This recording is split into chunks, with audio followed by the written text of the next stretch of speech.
When you design tabletop role-playing game content, you're gonna have to name a lot of stuff. Names of non-player characters, monsters, villains, factions, deities, heroes of legend, evil corporations, locations, the name of the world, and the region, and the town, and the tavern, and the beers they serve at the tavern, historical events, festivals, names of the months or days, the moon, classes, ancestries, features, abilities, spells and magic items. And if you're a designer, the name of your adventure module or tabletop role-playing game product. Most people don't think too much about it, but names are important. They hold power, they set a tone, they're a world-building shortcut. They get your players invested in your game. That means you need to put in more effort into naming stuff, because if your big bad evil guy's name has 3 apostrophes, a silent Q, and an obvious lack of vowels, unless your players have a PhD in linguistics, they're just gonna call him Greg. So let's fix that. Hey friend, my name's Richie, and I'm an anti-apostrophe activist. I go to great lengths choosing the perfect name. I suffer from chronic indecision, so picking a name can be hard. Often it's not super critical to find the perfect name for a throwaway NPC, but when it comes to really important characters, like the ruler of the realm, a recurring villain, or like your own child, I guess, you probably want to put in the effort to choose something that's easy to remember, easy to say, and suits them. A name is kind of like a world-building cheat code. They contain a ton of value compared to the minimum amount of letters that appear on a page. A good name can also implant an idea inside the player's mind without lore dumping or over-describing. In my adventure, Rumble at Romlot Ridge, I wrote a non-player character named Hisback One Boot. What comes to mind when you hear that name? Probably a villain who isn't too bright, more brawn than brains. It sounds more masculine to me, so they're likely a dude. Probably not human, something more monstrous like an orc or a goblin. The title suggests that he probably has at least 1 gross foot. Maybe he's on a quest to find appropriate footwear. And if that's what you imagined, you'd be totally wrong. Hisback One Boot is the privileged heir to the One Boot gem-cutting and rat-catching empire, obviously. I kid, but names can do a lot of heavy lifting, and it's important when it comes to tabletop role-playing game writing, where we can be limited by space and word count. If a name alone can conjure an image in your players' minds, that's great. If the name causes your players to make an incorrect assumption, even better. A game master can play off of that, subvert the player's expectations. A twist in the story will make your game more memorable. Bad names will add friction to the game. They're forgettable, hard to spell, they break immersion. If you have to stop mid-game to look it up, if you consistently flub the pronunciation, if your players make up a ridiculous nickname, then the name is bad. The vibe of a tabletop RPG can vary, from absurd and campy to dark and serious, and everything in between. You need to understand your audience, so choose names that are appropriate to your setting. The characters you create need to feel like part of the world. Princess Donut does not belong in Middle-earth. Years ago, I was in a campaign of Pathfinder 2nd Edition. I realized quickly that this game was not for me, but I had made a commitment and I saw it through. We were playing an adventure path called Abomination Vaults. It's a 10-level mega dungeon, each floor increasing in challenge. Our group decided to rotate game masters every floor, so the GMs had the opportunity to play as characters as well. And when the time came for me to run the game, and I opened the PDF and looked at the NPC names, this is what I saw. Asvalvagander, Barkumbuk, Yasond Kalir,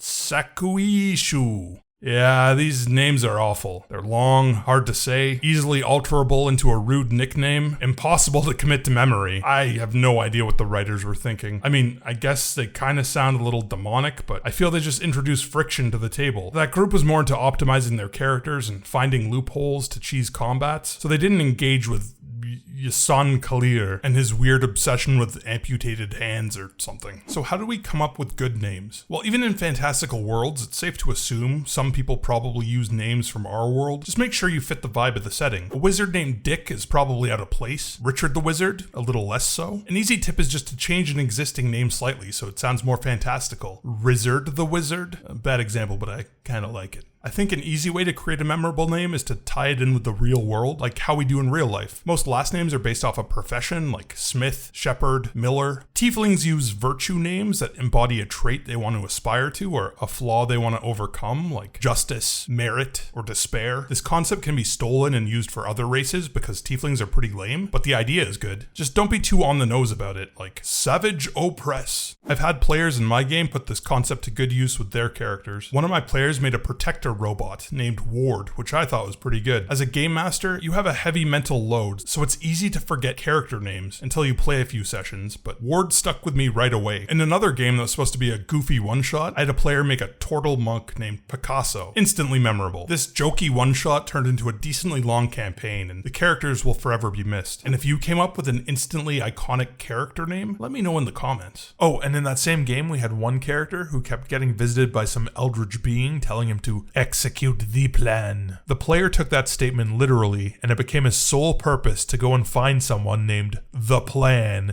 so he could execute them. So I introduced a villain named Elefante. He was like a luchador ringleader of a traveling circus. The players encountered him a few times, and they really started to hate the guy. When the players finally decided to go confront Elefante, and they forcefully tried to open his trailer door, the letters in the nameplate above spelling Elefante fell to the ground, rearranging themselves to form the word The Plan. That's how the power of an anagram blew my players' minds.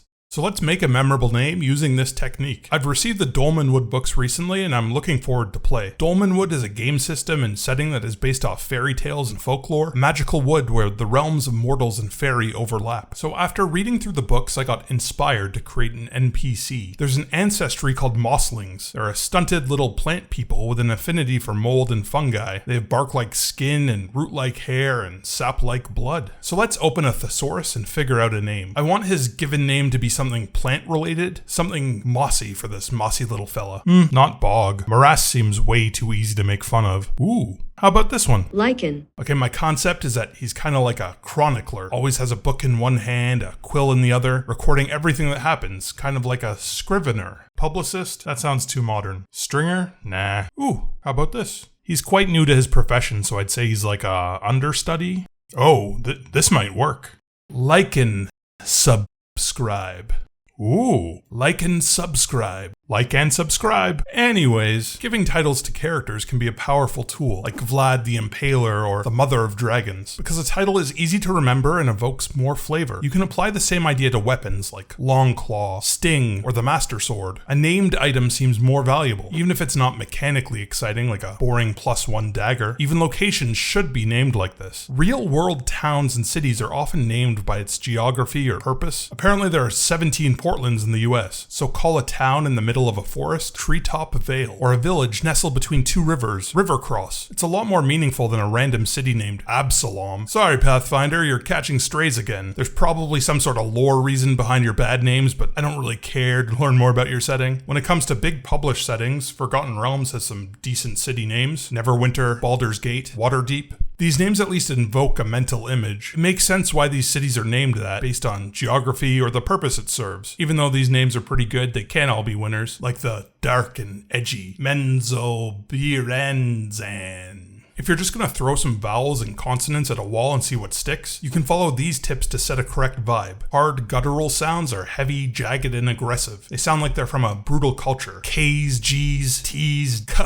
G, T sounds. Names like Cragdor, Bograt, Pizback. If you're going for a softer, more mystical name, use more airy sounds. Sounds like S and V. Names like Zephyrus, Finala, Lissari. There's this concept called the Booba Kiki effect. In a 2001 experiment, participants were given two shapes and asked which one is Booba and which one is Kiki. 95% of people selected the jagged shape as Kiki and the rounded shape as Booba. It goes to show that our minds will associate a sound with a visual representation. So we should apply this psychology to how we name things in our own games. The amount of syllables can also affect the perception of a name. A one-syllable name is blunt and utilitarian. Names like Flint, Pim, Maeve, they sound more fitting for a commoner. Two-syllable names are more balanced and versatile. Names like Garrick, Lyra, Goosey. Three syllables make the name feel more formal or ancient. Aurelia, Lysander, Balthazar, more likely used for nobility or those of a higher caste. And if you have a hard time finding the perfect name, there are lots of resources available. Knave 2nd edition has a great rolling table to generate names, definitely my go-to. There are a ton of random name generator websites, though I feel like I can spend ages refreshing the page until I find a decent one. I've also found that a really good source for names can be sports teams rosters. I'm a hockey guy, guy. And there's a lot of players that have names that would make for good NPCs, and I'm sure this can apply for any sport. Stick to the lesser known players, the minor leaguers. You wouldn't want to call the ruler of the realm LeBron or Gretzky or something like Hingle McCringleberry. Names have also influenced my design. My process is all over the place, but sometimes I have a name stuck in my head and design around it. My adventure Questionable Morels started with the title. Morel is a type of rare, wild mushroom, so eating a questionable one could have some psychedelic effects. It's a play on the phrase questionable morals, which you could argue one may have if partaking in illicit drugs. I don't know, I thought it was a cool title and designed an adventure around it, so check it out on my itch page. But if you have a cool name of a person, place, or an adventure, design something around it and see where it takes you. And if you're still struggling to find the right name, that's okay. Not everyone can be like the naming gurus who wrote Star Wars, those word wizards responsible for the likes of Visor Fortuna, Mon Mothma. We can't forget Jack Porkins, but naming stuff is a skill, and skills can be improved. So if you're looking to improve your designs, check out this video next.